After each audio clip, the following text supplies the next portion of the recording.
Hey guys, it's Tim Gillette back with another Tim Gillette show, and I've been enjoying doing these. I know I'm on goal. I'm going to hit 100 interviews in 30 days, and I'm honored today because today is, I call this my super interview of the day. This is someone who I've only known by Facebook. I don't know him personally. I hope I'm going to get to know him a little bit more personally, but also, I mean, his book is just one of those books that has touched me, and finally get the chance to talk to him on screen and interview him. And I've always thought that this gentleman has had one of the most distinctive voices in the speaking world. And it's interesting that he talks about distinction. But anyway, I'm sure we'll get to that. I've known Scott Facebook. We've been friends. I don't know how many years. Maybe he can remember. I don't. But I do know him from, things that I've watched with both Larry Wingett and Randy, and I'm trying to think who else. I don't think Bob Berg's involved with that at all, but I'm sure he'll tell me. That's all the people I've watched him through. But Scott McKain has got a history that I want to find out about. So let's bring him on camera and find out all about this guy. Hey, Scott. Hey, Tim, guys, it's so funny. I feel like I know you. And as I was, reading and preparing here and all that, it really struck me that we've never met in person. No. And I don't remember when we became Facebook friends, because I don't remember when we're not friends on Facebook, right? And it's funny because, I remember the day I was walking through the airport one day in a rush, and I seen your book, and I'm like, oh my God, I know that guy. And I stopped to take a picture of the book and tag you. Thank you. And I'm like, I know this guy. And then I'm thinking, wait a minute, we've never met in person. Well, hopefully after all this current situation ends, we can resolve that at some time in the future, I hope. So. Again, I look forward to sharing stages with speakers. You know what I mean? And some of the best things I love about it is finding the iconic speakers. And I knew Zig personally, and just being able to find people who are leaders in the industry. I mean, you've been in it a few years more than me, and be able to sit backstage with them just for a minute. If it's not like, take my notepad out and go, well, Scott, when's one thing you can tell me? You know what I mean? That's the stuff I love. Yeah. But and I had a moment like that with Zig early in my career. And while I certainly wouldn't claim that, I wasn't on his speed dial by a long shot, what a generous, it really set a stage for me in my career as well, Tim, that when you see the person at the pinnacle of the profession, being that generous and that nice and that giving, it really suggests to me that all of us need to be there. Yeah. And I don't know if you know my story, but like me, I used to wash his car. I did not know that. I mean, I knew that you knew him well. I was aware that, there was history there, but I did not know, how it all started. Oh my gosh. I met him at church, and that's you. Yeah. Wow. That's, and I mean, it's like, and he told me to be a speaker, and I looked at him and went, me? Huh? Yeah. Anyway. So cool. That is so cool. He touched so many of us. Yeah, you bet. He did. He touched us all right. And now it's like, you know what I mean? As I'm in the industry 10 years, and I've seen people come in. I realize that even I am now someone who has to be the person giving advice. Right. Like I'm sure you are now to people like me. You know what I mean? It's, you have to be able to reach down like that. So. Well, I still, that's one of the crazy things, Tim. And it's that I still hope, and I kind of learned this from Zig as well, through osmosis almost, is that I don't think Zig spent a lot of time looking back. I think he still thought, in his 80s, that his best work was in front of him. And the musician buddies that I have, they don't talk about the hits that they've had in the past. I can't wait for you to hear the next, the next track, the next cut. And I think that's one of a piece of advice that I always give speakers, regardless of where they are on their journey, is that you've got to believe your best work's ahead of you. You got to believe that, because that's what motivates you to continue to create content and to continue to work on how it's delivered, and not just from the platform, but through all of the ways that we're doing content delivery now. If you believe your best work is behind you, then you're not going to be the contributor that you have the ability to become. Yeah. Yep. I 100% agree. So tell me though, Scott, let's get to know Scott a little bit on my broadcast. Scott, tell me how you got started in this industry. I was so fortunate. I when I was a kid, I worked at a little radio station in Indiana. I grew up in southern Indiana, just north of Louisville, Kentucky. By the way, it was WMPI radio, literally Wimpy radio. we were in a house trailer underneath the tower in the middle of a cow pasture, so it was not hardly glamorous communication. But communicating was always really interesting to me. It was something that I've always been fascinated by for some reason. My dad was a well-known weekend musician in our part of the world, and so I would see my dad on stage as he would sing, and I would also, I remember one of my earliest memories is sitting in a folding chair on the side of the stage, watching not only my dad in the spotlight, but watching how the people in the audience were responding to him. And I'm certain that had something to do with it, but I got involved in a student organization. FFA at that time was Future Farmers of America. Now it's only stands for FFA, but I got involved in the speaking competitions, and I was fortunate enough after my high school graduation to be elected state president in Indiana, then a national officer the next year, which meant I stayed out of college for 2 years doing nothing but traveling and speaking to youth groups, farm groups, civic groups. I literally gave 1,000 free speeches over those 2 years in FFA, because your average day, is doing a couple service clubs, a couple high school assemblies, and an evening banquet, and you just do that constantly for 2 years. And at one of those events, a speaker named Grady Nutt, who unfortunately passed away several years ago, but he heard me speak, and just like Zig did with you, Grady said, "You ought to be doing this for a living." And I literally, do what for a living? What are you talking about? And the most important thing then is how he followed up and said, "Well, I'll help." And that changed everything for me. Grady lived in Louisville, which was not far from where my home farm was. And as his career ascended and he started making more in terms of fee, groups that couldn't afford him, he'd say, "Hey, I got this young guy just getting started. He's really good. I'll vouch for him. Why don't you go?" So I was doing, little banquets for $150 all over southern Indiana and Kentucky, and then that branched into, Illinois. In those days, it was very regional. But then your region kept expanding as word of mouth kept traveling. So that's I've taken some detours to get involved. Worked for my alma mater for a couple of years. I got involved in radio, television. I've had some kind of side gigs or detours along the way. But this is from the time I was in college has always been my passion. And you've got the voice for it. I mean, come on, your voice, it's you. I appreciate that. The crazy thing is, when I was 14, my first day on radio was my 14th birthday. And as we know, as guys, that's about the time your voice is changing. So I have these horrible tapes of me doing play-by-play basketball going, "There's the shot. It's good." Oh, I was so horrible. I was so terrible. But I think because I had headphones on my ears, 5 hours a day, every day through high school, and trying to drive my voice down so I would sound more adult. I think without even knowing it, kind of trained my voice. My dad had a great singing voice. I can't sing, but I wanted to sound, when you're a kid and you're on the radio, you want to sound like an adult, so I practiced talking.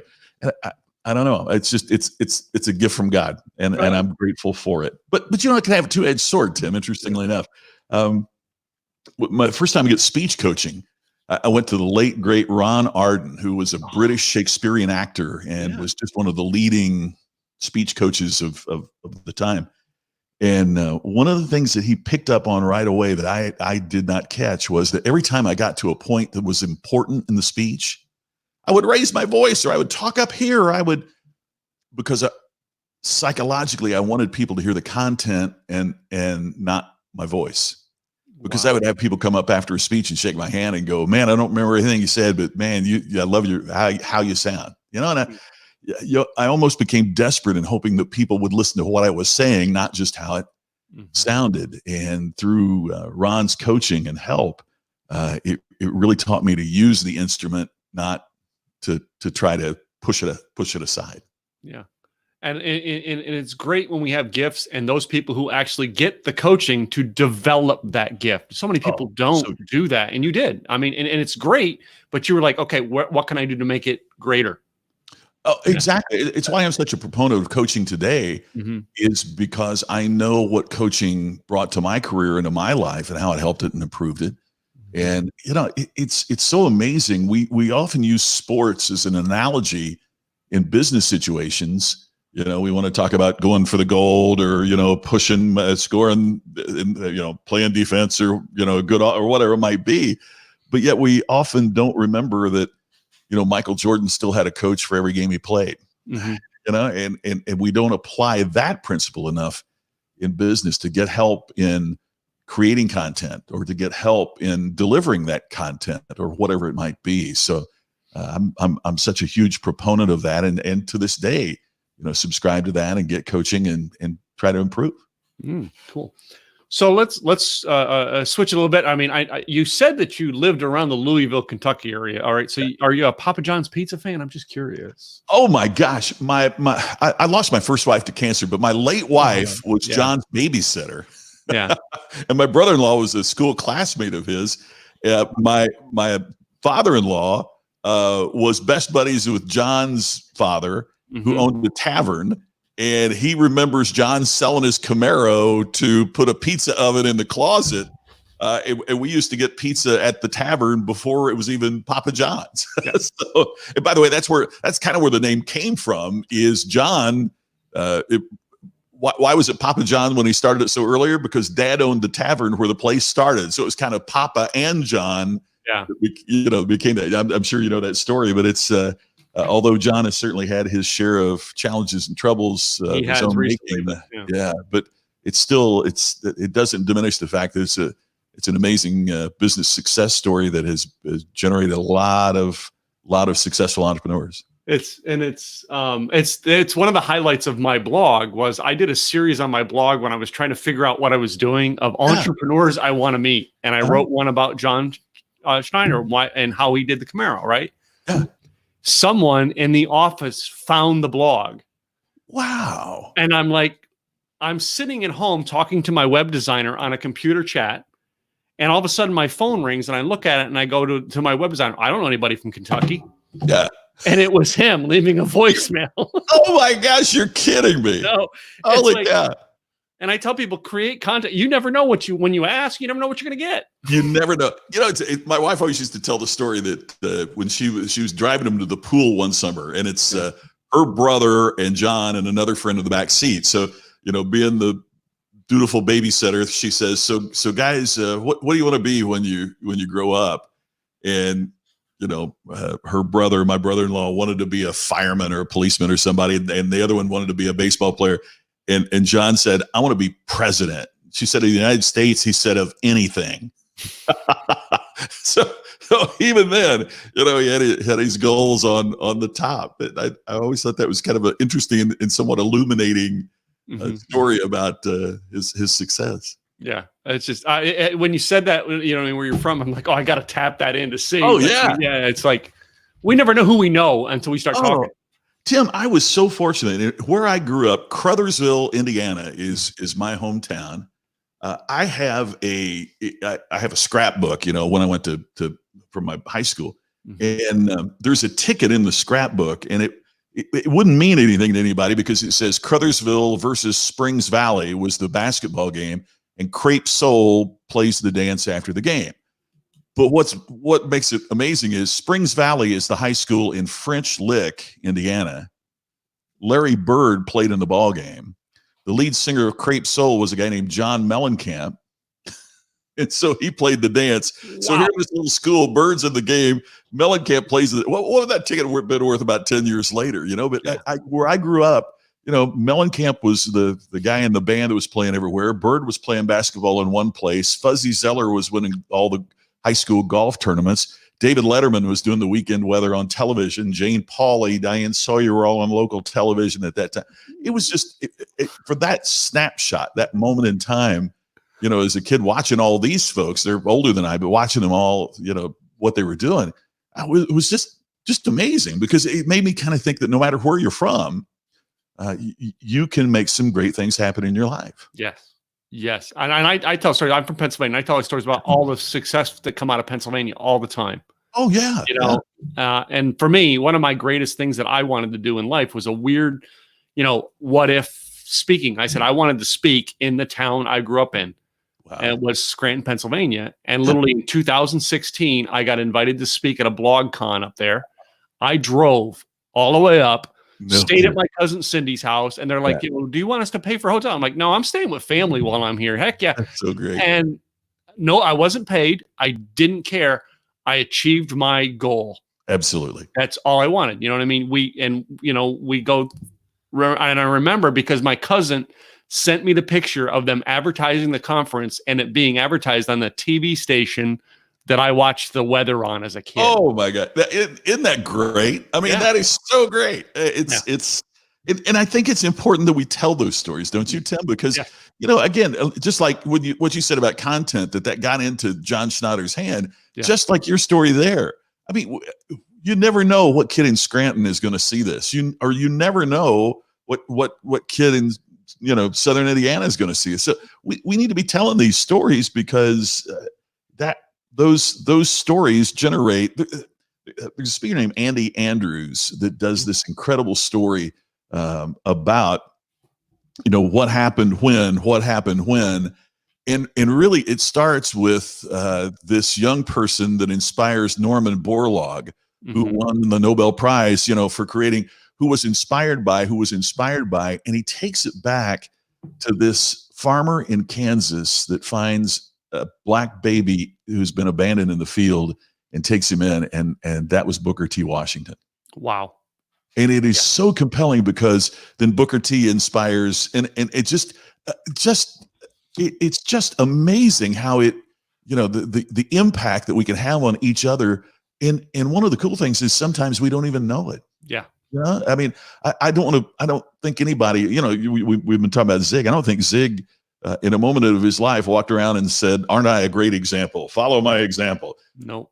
But that humility is what made his example so powerful. Yep. And you know what I mean? And you and I don't know. You probably have it. I've had it too, where I said something on a podcast or said something at an event, and then you're walking through another event and someone walks up to you and goes, Scott, it was that one thing you said at so-and-so's event 2 years ago that inspired me to do this. Yes. It's the greatest. And, I think one of the strange things that's going to come out of the whole pandemic and the whole isolation phase that has happened, I wonder how many parents 20 years from now are going to hear from a son or daughter, do you remember when we played the board game? Or do you remember when we put that puzzle together? Do you remember when we had this talk? Mm-hmm. So what has happened in terms of the pandemic, it's a terrible thing. Mm-hmm.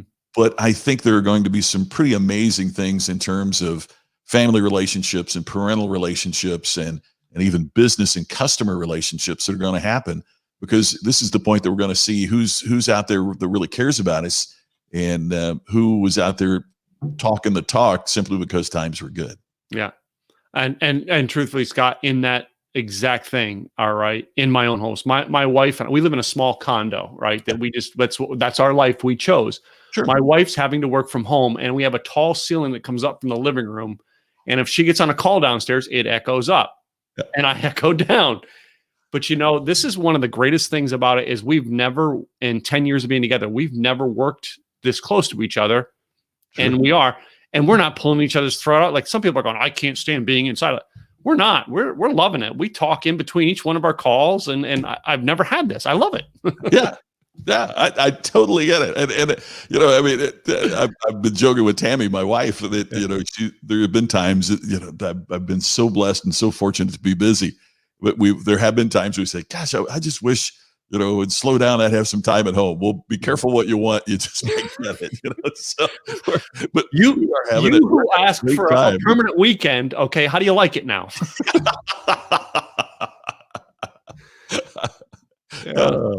It's just funny things that we say. So, wow. All right. So Jeffrey Wolf, he was on my last one here and just made that comment. Yeah. So Yeah, and I didn't mean to steal Andy's story there, but it's just such a powerful reminder of, somebody inspires somebody that inspires, and the Kansas farmer had no idea that the end of the chain, so to speak, and the end of the story is the person that saves 1 billion lives through his discovery. He was just doing the right thing at that particular time and being an example. no. And that's exactly what I think we knew. We all need to do is all of us need to be the right example. And I notice, I mean, I've seen you on another broadcast to make me go, hey, I got to reach out to Scott and see if he'll come on my podcast, because I've seen you. We've seen Glenn Morshowers on the other one as well. I know Glenn as well. But many people, I've seen John Bon Jovi doing live streams, talking to people. I've seen Stephen Vai doing live streams, talking to people. Why? They're like, well, just because I'm famous doesn't mean I can't step down and help people right now. Yeah. And that's it. It's exactly what you're doing. And we don't know where it's going to go 20 years from now, what's going to come out of this. And one of the things, Howard Stern recently did an interview with Tom Brady, and it was kind of Tom Brady's first, big interview. And there was something that he said that I thought was just so revealing. And that was that his wife, Giselle, had written him a letter saying, everything's working for you, but it's not working for us. When you play football, we expect that you're going to be concentrating on football, but then football season ends and you concentrate on your other business interests, not your kids and not your family. Mm-hmm. And we've got to get this together. And I thought, first of all, how powerful that they communicate like that. But the other side of it too is that, that's a conversation that can happen in any family. Mm-hmm. And I think sometimes these people get to this level, and certainly the lifestyle that they lead is more glamorous, and the financial remuneration is certainly much more significant. But those same communication problems are there. So everybody needs our help. I just saw that Eric Swanson said hello, and he's what a great guy. He's somebody else who's just out there doing his thing to help people right now. He's great people. We you see we have surrounded ourselves with some great people. The old Jim Rohn thing. The people we surround ourselves. So absolutely. I got to ask this though. I mean, I'm just curious because, radio. All right. And we've listened to things and we're talking stories. Curious. Paul Harvey, you listen to Paul Harvey? Yeah, I did. In fact, I've even was even in the audience. If you remember a few years back during the Super Bowl, they ran the commercial and it was just just a straight Paul Harvey talk about the farmer. Yeah. And I was in the audience when he did that live at the National FFA convention. Mm-hmm. Paul Harvey, golly, what an incredible communicator. Talk about a distinctive voice, mm-hmm. but also the rhythm at which he spoke. Not only on his news thing at noon, but the rest of the story. Man, oh man, what a great storyteller. Yeah. And you know who's doing it now? Similar, same idea, but similar is the guy who did Dirty Jobs, Mike Rowe. You listen to any Mike Rowe stuff? I did not know that. Yeah, he's doing a couple podcasts. I mean, one of them is doing one show on like returning the favor, but he's doing a podcast on very similar to Paul Harvey's, talking about story. And it's just same thing. It's like it's got me glued because again, Mike Rowe is just a storyteller. Yeah. And that's it. So, I mean, wow. That's so cool. That was a sidetrack. I didn't plan on going, but when you started talking, I love it. I love it. Go there. Well, and there's the thing isn't it interesting Paul Harvey's cadence was insanely cool. It was like, he was proof. One of the things I learned early in speaking, mm-hmm. because when I first started speaking, a lot of times I was 20 years old speaking to an audience of 50-year-olds. And so I thought, well, I don't know as much as they do, but I can be more enthusiastic. So I'd start up here and I'd try to keep the speech at and keep everybody, and you can't do that. And somebody once said, listen to Paul Harvey. And if you notice, he would take you on these peaks and valleys, and then he would speed up, and then he would, and I learned that a good speech has the peaks and valleys. Now the peaks should be ascending, right? Yeah. So when you get to the end, that's your highest peak, but you can't keep an audience at that high level over an extended period of time. And listening to Paul Harvey was a great teacher of that. And I'm learning, still learning to do that in my speeches, because I come out with a high energy. This is the, like, people who see me speak and then get on here, they're like, it's two different people. No, it's not, because my speech, I do a serious end to my speech where I calm down and I do the audience, and because it's my mission in life, and I share it every speech I do. All right. And I noticed that with you sharing, you know what I mean? When you go up and down with that, all right, using that same example, your message, distinction, iconic is the book. I mean, you've got that down. Well, thank you. I mentioned earlier that I lost my first wife to cancer, and I had been speaking, but I was a generic. I was the guy that was like, if you wanted somebody to speak on intake, I was the stress management. Sure, I'll figure something out. Yeah, goal set. Sure, I'll pay. And I wasn't known for anything. And after she passed, I had 7 figures of medical and tax debt, and my life was it's a mess, and I had to be her caregiver, and I thought I have to figure this out. I have to rebuild this business, and so I called. It's one of the things I told people they should do. Gee, follow your own advice. What a unique concept, And so I called speakers bureaus, and I said, when you recommend me to your clients, what do you say? And the number one thing, because the brand is what people say about you, right? Around. That's your brand is that's what it is. What people say about you when you're not there, that's what your brand is. And they said, a good speaker and a nice guy. Well, I want to be a good speaker. I work really hard to be a good speaker, and I choose to be. I think being a nice person is a choice. It's a conscious decision. But nobody's going to book somebody because they're a good speaker and a nice guy. The president of Ford is not going to say, for this year's kickoff sales meeting, we need a nice guy. Right. Yeah. So I had to create something. So I started looking at what did it take to stand out. And I didn't want to be differentiated, because part of what I thought was, if I slap every customer in the face, I'm different. Right? But it doesn't mean they'll continue to do business with me. So I really researched about what did it take to stand out in your respective field. And then it was just the blinding flash of the obvious. If my little business needed that to survive, what's the chances that there are other folks in the same boat? And that's where all of that came from, was just trying to keep my head above water and just trying to learn the principles of creating distinction. And when I was able to help others with that, then that's what really made the mark in my career. And I know you work with Larry Wingett on a few things, and I don't want that going public, but having Larry, when I was doing the earlier days of my Blog Talk Radio show, I had Larry on, and I remember asking Larry, because he just gave me like this. He gave me free reign to ask him whatever I wanted. I love that about him. And I asked him, I said, so Larry, do you love what you do? Because he looks like he loves what he does. And his first answer was no. And I'm like, huh? I was shocked. Because he talked about his series of figuring out who he wanted to be. And it's kind of like you just explained that you were trying to figure it out because you had to create a business, and figuring out that how becoming your best customer is almost, you have to, number one, fix you before you fix the world. It's so true. And I see, sadly, I see so many speakers out there that are speaking on the topics that they need to learn. And I know that because I was one. Larry is one of my closest friends.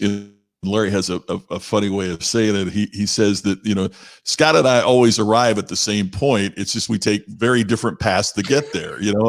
I'm more the positive, okay, here's how we're going to get there. And Larry is, what's all the crap that can go wrong? And let's really be negative about it. But we end up at the same spot. It's I've had a lot of people who have said, gee, you and Larry are very different. And I think that's why we've been, just such great friends for such a long period of time and work together on projects and things like that. And what I've learned from Larry, and what I really respect so much about Larry, is the whole thing about personal responsibility and accountability. It's not that we don't make mistakes. It's that we're willing to own them and move on from them and take responsibility for them and take responsibility for ourselves. And it's such a great message. As you know, I quote him in Iconic about his line of do what you said you would do when you said you would do it. And it doesn't get more simple than that, but yet it is so rare that it really is something that differentiates you in the marketplace. Yeah. And I tell people I'm still learning my patterns. All right. And I'm not saying that I never want it to be perfect. I want to keep going. Sure. But I mean, like you said, when we were talking in the beginning, I mean, I got great wisdom from Zig. And I'm finding out that this is a fluid thing. It is not a static thing. What Zig said to me, you know what I mean? You got to be you. And I remember after 5 years after Zig told me, Tim, you should be a speaker, I finally decided to do it. And saying to him, I said, you know what I mean? I said, well, I'm going to go get a haircut and get a suit and a tie. And he said, no, you got to be you. Yeah. All right. Have you, Scott, all right, found you to be a fluid you for the past many years? Well, I would hope so, because learning and growth changes you. Mm-hmm. And if I said I found myself and who I am is the same person I was 10 years ago, then to me that also implies I haven't grown in 10 years. Mm-hmm. So I am who I am right now, and I'm very comfortable in my skin right now. And what I bring to the marketplace and what I talk about is really what I live. And that if I were to make a list of the things that impressed me most about Zig, number one is he walked the talk. I mean, that's far and away the number one thing that impressed me about Zig. But I would also hope that would change and evolve over the next 10 years. Mm-hmm. Because if it doesn't, it means that I haven't learned and I haven't grown. But yeah, I mean, there certainly was a time I mentioned that Grady Nutt was a mentor of mine, and I wanted to be Grady. Mm-hmm. I wanted to sound like him. I wanted to create material like he did. And one of the seminal moments of my life was when Grady took me to lunch and said, Scott, I appreciate how much you admire what I do, but if you're trying to be the next Grady Nutt, the best you can hope for is second place. Mm-hmm. Right? He said, I got a corner on the Grady Nutt market. Yeah. But he said, you can be the best Scott McKain in the world, but you've got to figure out what that is and who that is and be that. Same thing Zig told me. So same thing. It's like to the T what Zig told me. Yeah. And I found it's been a fluid thing. Well, with what we're going through right now, Scott, and the fact that, you know what I mean, people help you get there. Sure. What are you doing right now specifically to go to the people who are following you, the people who are going, now I'm Scott's fans. What are you doing to them right now to make sure they become their unique selves? Yeah, I want to bring messages to the marketplace, and I think there's a variety of ways to do that. Mm-hmm. One is during this time of crisis, I'm going on live every day and just trying to share with people. I don't think it serves us to only just say, man, things are going to be great, and we're going to come out of this, and the world's going to be. I think we got to be honest about the challenges and struggles we go through, but put an optimistic spin on it. And we are searching for connectivity during this time. Mm-hmm. So I'm trying to do that. I went to a group of my best clients, and I just said, look, you were there for me to pick me for the meeting. I want to be there for you. Is there anything that I can do? No charge. I'm just here to help. I want to be of service to you, just as you helped me when times were good. Mm-hmm. I've been doing some speech coaching online, just saying, okay, now's the time we need to be focusing on material and delivery. It's an incredible time to practice your craft. Yeah. So I'm just trying to do all that I can to be of service. I think it's important that during this time we continue to market what we do, but I think we have to be very sensitive, not to be tone deaf about the marketplace in which we're communicating. Mm-hmm. And I see some, you mentioned Jim Rohn earlier, and I mentioned this when I was on my thing that I do live every day. The story that Jim Rohn told about the farmer going to the field. And if the farmer brings his need to the field does not respond. The field only responds when the farmer brings the seed to the field and plants it. And I see a lot of people marketing now and communicating now based upon their need and not upon their seed. We don't need to be going to the market saying, hey, what do you need? I've got everything you want. You want this, want that, what? I see some of us marketing our answers to customers and prospects that haven't even decided what the right question is. Oh, wow. That's big. Does that make sense? I mean, yeah. Things are in such a state of flux, they don't even know the right question. And so here we are in our marketing trying to answer questions that they have yet to formulate. And I think what we have to do is that our marketing now is more of, we can help you and guide you to create, to understand and to create the right questions. And together we'll come up with the right answers. As opposed to buy my answer, which typically revolves around something I want you to buy. Yeah. And I think we have to continue to take our messages to the marketplace. But I see a lot of tone deaf messages out there that we really need to be concerned about, because I also think that people will long remember how we communicate with them during this time. Because go ahead. I don't know. Go ahead. Continue. Because it's such a sensitive time and our emotions are so raw. I mean, it's just like my wife and I can have a conversation, and 3 months later, I won't remember what that conversation is about. But if it's a moment of anger or a moment of joy, I can remember almost every word that's said. There's something that's heightened in these times of change and stress and differentiation, and so. Our employees are going to remember. Now is the time. For those that are watching, have small business. If you've said, "Hey, we're all a family," now's the time your employees are going to remember. Did you treat them like family, or did you treat them like an expense? Yep. How did you treat them? You're not going to call up your sister and say, "I got to let you go. I just got too many family." Yeah. Now I understand financially we may need to make adjustments, but that doesn't govern how you treat people. And I think we got to be real careful about that. And where I was going to go with that was, I did some of the similar things you said, offering to all your clients. I went to all of my clients, all my coaching clients, and they got an extension on their contract without having to pay for it. Fabulous. And people are like, why? And immediately, as this thing laid out, an email went out saying, I'm the creative thinker. If you need creative thinking, no, my phone's open for you. Call. Right.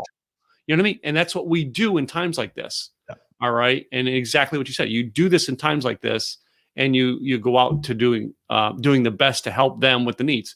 But you brought up, and you and I were discussing this just before we came on air today. I'm a content creator. It's what I teach, content creation. We talk about you need to be consistent and still keep doing what you're doing. But I mean, I teach 3 parts, and the last part of that, and without going into everything I teach, the last part of it is, yes, you still need to be making offers. And people are going, oh, no, you need to be free. And I'm like, but Burger King's still selling to me on the TV. But the difference is they're showing me value before they make the offer. So many are jumping in to create content and making offers without giving the value. And I think that's where you were going with that. I'm like, absolutely. I totally agree with that, Tim.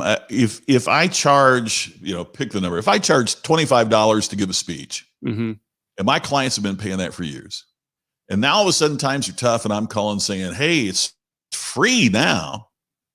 How do I go back to $25 when this turns around? Yeah. And what do they feel about their investment of $25 previously? Yeah. And I think we have to I think we have to be of service. And that's why I was saying that to my existing clients, is that, hey, you've been here for me. Now let me do something for you. Yeah. As part of our relationship. Because look, at the end of the day, part of what I realize is, it's not just totally altruism. They're going to remember who was there to help them and who wasn't. But I would never go to the general marketplace right now and say, hey, we got a sale.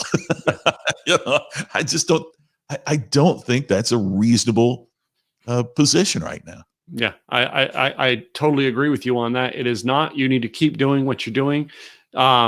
But then on the flip side of that, I see everybody, like we were talking about earlier, being true to your message, changing their message. And one person made it on a Facebook meme or something, said, last month they were Constitution experts, and the month before that they were this expert. Now all of a sudden they're pandemic experts. Yeah, exactly.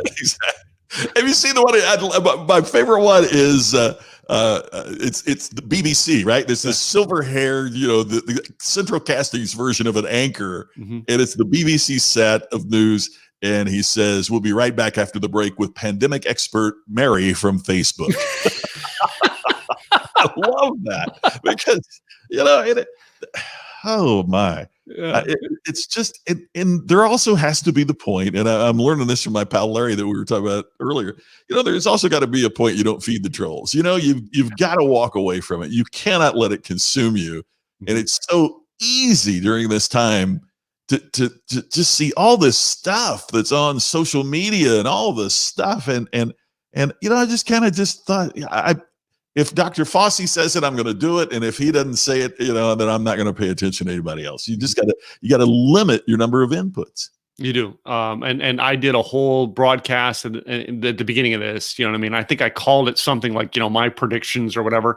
Sure. But the whole thing is I get my advice from the CDC and the World Health Organization. That's where I go to for my advice on this. I'm not going to talk to you because you're a self-proclaimed health guru who's got a vitamin that you want to pitch this week.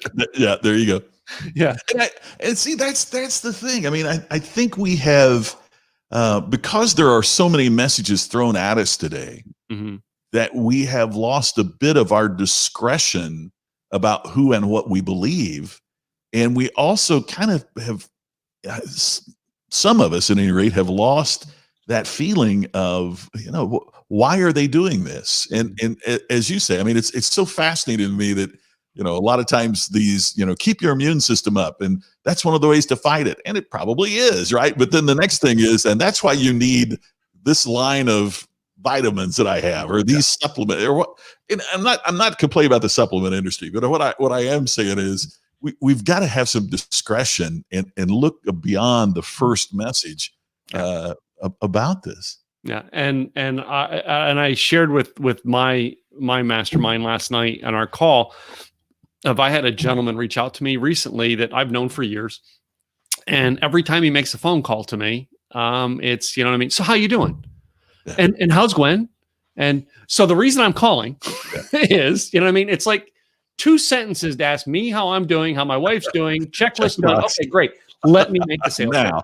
Yeah, exactly. Having you on, like, again, distinction. All right. Your thing's called Distinction University. Am I correct? Yeah, Distinction Institute. Yeah, you bet. Yeah. How are you distinctive in this? All right. Because if you were distinctive in everything that you've ever done to connect with me on, I would be open to listening to your sales pitches more often. Yeah. Yeah. And I think to piggyback on that, Tim, and I think you're really onto something important here, is that it's interesting to me. You mentioned about people who change their message. I think this is, I had a group of realtors say back in 2008, 2009, a recession isn't a bad thing. And I was like, I couldn't, and they said, well, for our industry, it weeds out the pretenders from the players. Yeah. And I think part of what we'll see here is that if your approach to business and your philosophy about leadership and organizational, how they treat customers and everything else, that philosophy should work through a challenging time as well as boom times. And I think it's fascinating to see how many stay with their core message and how many are scrambling to try to create something that's a hot topic because of this time. Yeah. I want to follow the folks who have consistent messaging, because I'm looking for core values and core philosophies that will stand the test of time and will stand the test of tribulations that we're going through. Yeah. And many people are going to look now to think they're looking like, you and I who have podcasts every day, and they're looking, well, if Tim and Scott can do that, I can do that. And they don't have that message down. They don't have a direction they want to go. Right. Now's the time for to start, but what is it that you would advise to them to go, hey, do this to make sure? Great question. And I think it's getting your core message absolutely down. Mhm. You know, if you're not solid in terms of what you believe, and if you're not precise about the messaging that you want to bring to the marketplace, how in the world can you be a trusted advisor to those you seek to influence? Mhm. And I just think that is so important. I mean, and part of where I come from this is I've been there where you're trying to figure out who you are, and you're trying to figure out what your message is, and you're trying to figure out how you can convey it best. And I see a lot of folks struggling with that now, and they're trying to be all things to all people, and no one is loyal to a generic. Yeah. You know, I may disagree with where you put your flag in the ground, but I will certainly respect that you put it there. Yeah. And these folks that are always chasing the hot topic or the hot trends or the hot distribution method or the hot message, man, I just think they're the seed that they are bringing to the field is one that's going to get washed away. And you know, somebody said, what would you do during this time? And I said, you know, go back to any of my books and keep doing that. Mhm. I mean, the principles in Iconic that the book you were kind enough to mention earlier, I don't see anything wrong with what's in there as being a formula for what you can do to survive and get through these challenging times. Mhm. And you know, and then they're going to ask, all right, and I'm sure they've asked you, like they've asked me, yeah, but starting with that core message, I mean, I can only get 1 or 2 listeners. Well, I need more than that to survive. What's your answer to that? We all had 1 or 2 listeners at the first. You know? I mean, for goodness sakes, we all. I mean, no one. I mean, take it out of this realm and think about broadcasting, Mm-hmm. right? I mean, none of the network anchors is that their first job. Yeah. I mean, for most of them, you know, I did a little work in television over the years, and you know, in my part of the world, there was kind of a specific routing. You'd start in Springfield, Missouri, or Paducah, or Evansville, Mm-hmm. you know, and then you'd get to Louisville, and then you'd get to Indianapolis, and from there you'd go to Chicago or New York or LA. Nobody started in Chicago, New York, or LA. You had to pay your dues, and we have become so. And I think that's part of when people have frustration about the current situation. It's because we've become so used to instant gratification. Yeah. You know, we want everything and we want it instantly, and we're used to getting an answer on the internet just like that. And you can order something and Amazon puts it on your front porch tomorrow. And we are so used to instant gratification that the fact that we would start a podcast or we would start a video series and only have 1 or 2 people watching, we just can't. We want to start with our message. How are we not getting all these people to do it? You know, and Tim, you really nailed it there. I mean, you've those 1 or 2 listeners. If what you bring is valuable, I mean, as weird as this sounds, it's like the pandemic, Mm-hmm. right? The 1 or 2 listeners that you have, they'll each tell 2 people, and then those 2 people will get 4 people to listen to, and then it grows exponentially as long as you're delivering something that. It's the 2 R's. It's repeat. Do they want to listen to the next thing that you do? Right? Mm-hmm. Will they continue to be listeners or viewers? And refer. Is it so compelling? They tell their friends, gosh, you've got to see this. I years ago when I was on TV, I did entertainment reviews, movie reviews, and interviewed stars and stuff like that. And I asked James Cameron, you know, I think this one director creates Titanic, right? And then creates Avatar. And at that time, those were the 2 biggest box office hits in the history of cinema.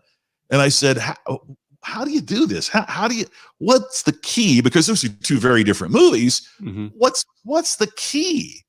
And he said, you've got to create something so compelling that not only do they want to come back in the theater and have the theater experience a second time, but they say to a friend, I'm taking you with me. You've got to go. Mm-hmm. And so it is it's repeat and referral business, and that's what until you're getting that, you can't expect your audience to grow. Yeah, and it's funny because I've listened to some of your reviews, wait a minute, not knowing it was you at the time. You know, Oh what I mean? yeah, It's like later on in life, now I'm like, oh yeah. yeah.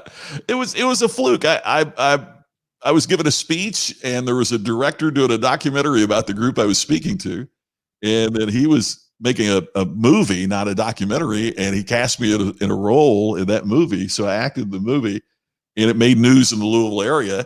And so they said, "Hey, you want to, tell us what you think about other movies?" Well, yeah.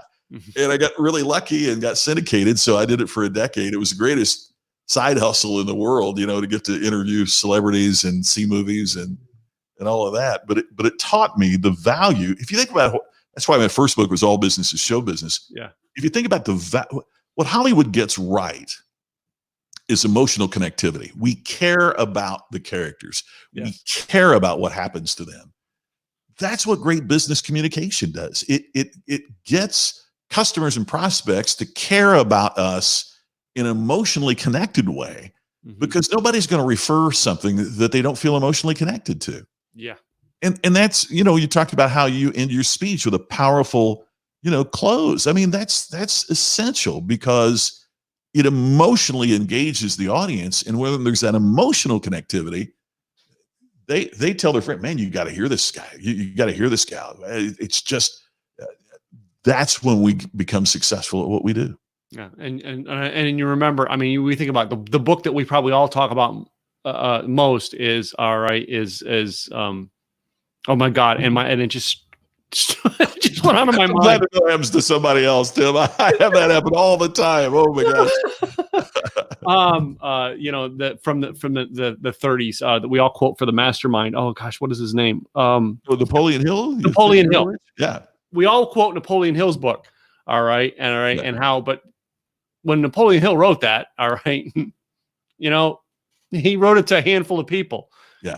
Coca-Cola, the first year, distributed how many bottles? All right. It's like we don't get how that is. I mean, do you remember who listened to your first podcast? Other than my wife, no. I think mine was my mom, my cousin Cindy. Oh yeah, sure. Yeah. I mean, it was friends and family, it was it. I mean, and they've seen every mistake we've made all along the way, and they still listen. Anyway. It's so true. Yeah.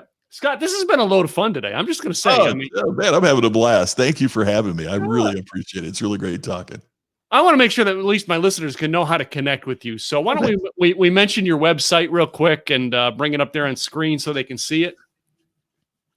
So Scott McKain, it's your last name spelled McKain, correct? Yes, that's absolutely correct. Hey Tim, let me throw an extra one in there for you. We have one called DistinctionNation.com. Yeah. And there are free resources there on creating distinction. It's just a way to connect. And if any of the folks watching right now would like to, there's a free ebook they can download. There's a free 14-day audio program on creating personal distinction.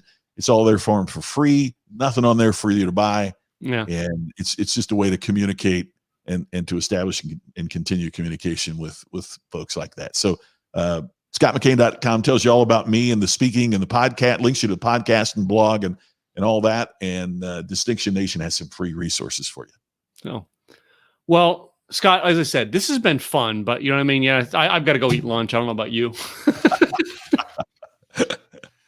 But are we going to play this or that? I mean, that's the way you end your... Wait a minute. No, I got to finish this up with a game I have. You've heard about my game, huh? I've been looking forward to that, Tim. I know that's the legendary way that you do these, man. Everybody knows about my game, apparently.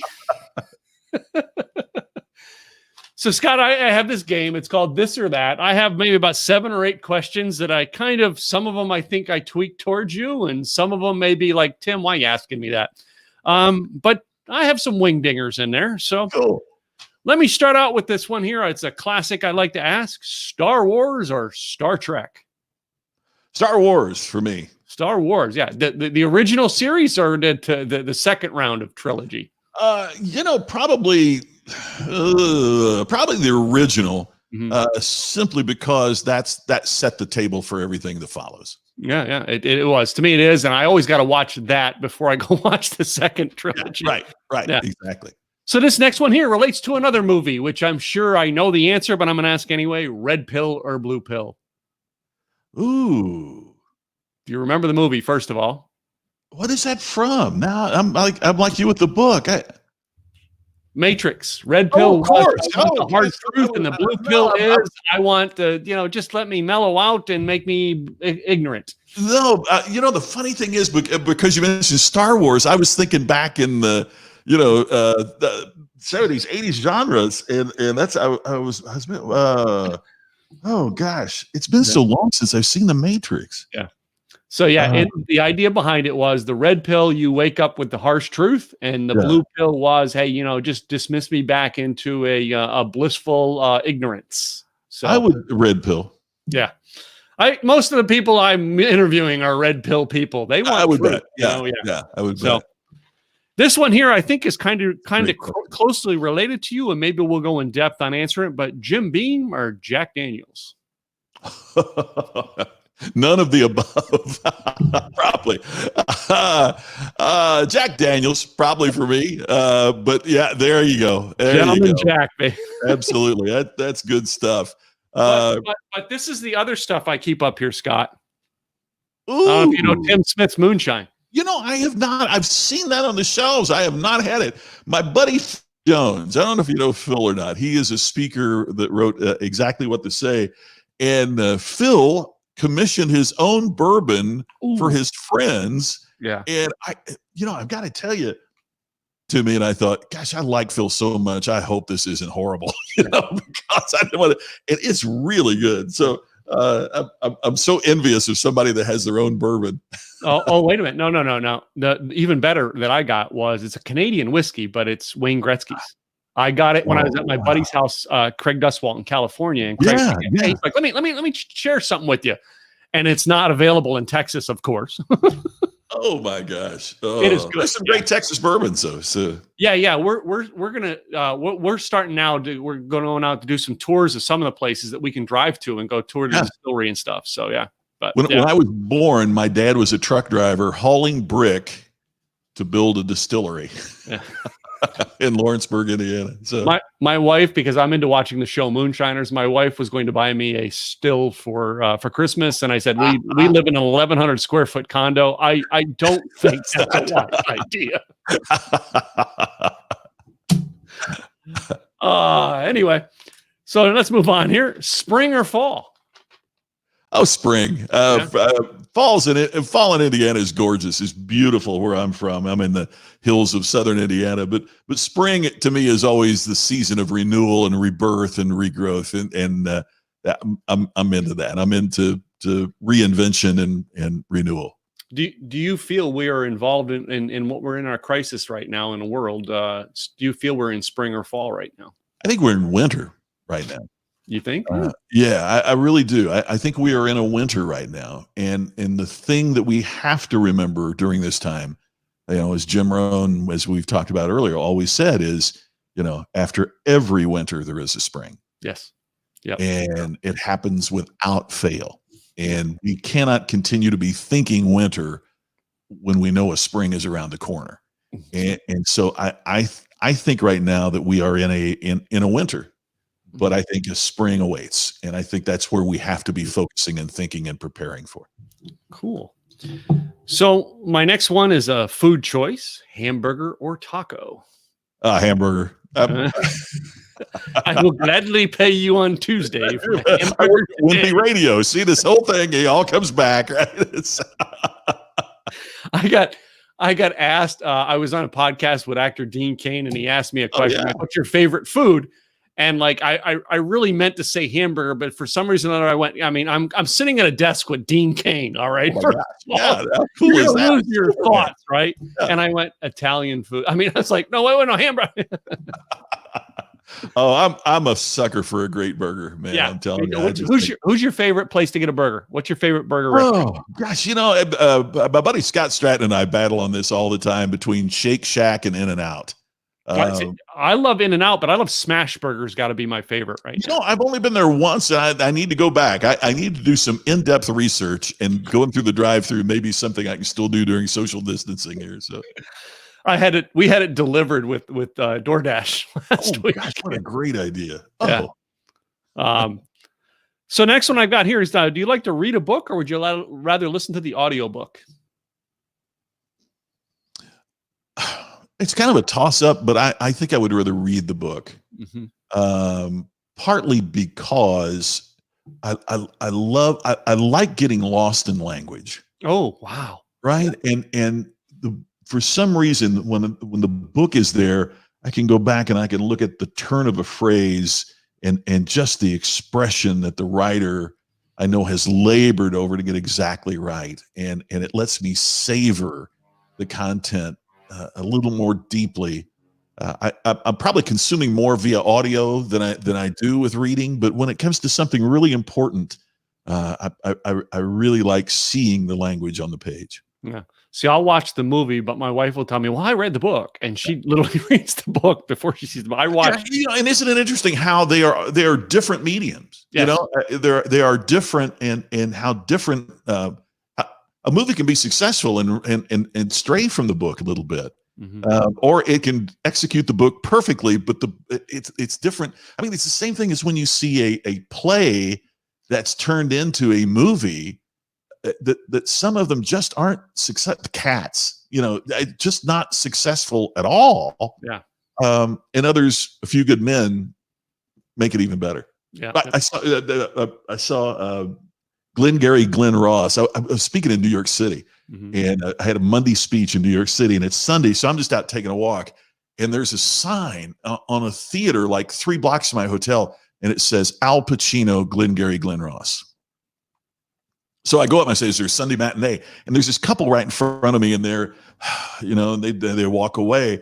And I go up and I go, "Well, I guess it's sold out. I was just here." He said, "How many?" I said, "Well, just me." He says, "How's 6th row center sound for you?" "I've got 1 seat." I about to say, I go, and I go in, and it's Al Pacino and Glenn Ross. And I don't know if you've seen the movie or not, but the classic scene with Alec Baldwin where he comes in and says, "Coffee's for closers," and and all that's not in the play. Mm. And I sat there waiting the whole time for it because I was exposed to the movie first, thinking the play would be the same, and it's not in the play. Yeah. I got walked out, so isn't that interesting that what we see first we think is the definitive version? Yeah. Whatever. If we see the movie first, we think it's the definitive version over and vice versa. Which is why I think in terms of content creation, we have to be so careful to be original. Because if somebody steals our stuff, or if you inadvertently steal, the audience, the reader, the group will naturally think wherever they read it first is the originator. And I do that, Scott. You probably don't know this, but if you ever see me speak, you'd know it is one of my props for being on stage when I speak and creating content. Is this. It still gets laughs till this day. I used to run a company with that thing. Very cool. All right. So my last 2 here, one of them here can create wars at this point in time if you have it. Toilet paper, under or over? Oh my gosh. Over. But what back in the days when I was on radio, if the audience wasn't involved, if I wasn't getting calls, that was the question that you could ask that would make the phones explode. I mean, people would get more than even, today we think that the red state, blue state thing is no. If you want to get a violent argument, tell people that you think that your way is the only way they should be, putting toilet paper on the roll. And people get more. That's a question that people go crazy over. That is so cool. Or down here in Texas, in a piano bar, all right, you start getting an argument over, Texas versus Oklahoma colleges, and they'll fight the same way. Okay. Or sometimes in Texas between A&M and UT. Yep. So another one too. Very good. So my last one here is kind of might get a little personal, but I love asking it just to make people blush, and that is boxers or briefs. I wear the boxer briefs. Me too. I'm giving you a definite maybe there, right?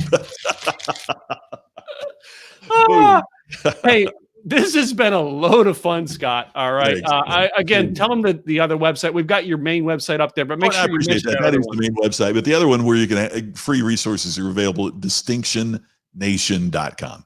Yeah. So, guys, this has been one of probably the most funnest hour I've had this week. All right, and it's been a privilege getting to know you, Scott, on camera, creating content, getting to know you. I love it. Guys, Tim Gillette Show. We'll be back with another episode real soon. Go visit Scott's site, but please share this out with your friends and subscribe to our podcast so that you can catch all of our episodes. I'm Tim Gillette. I'll see you next time. Bye now.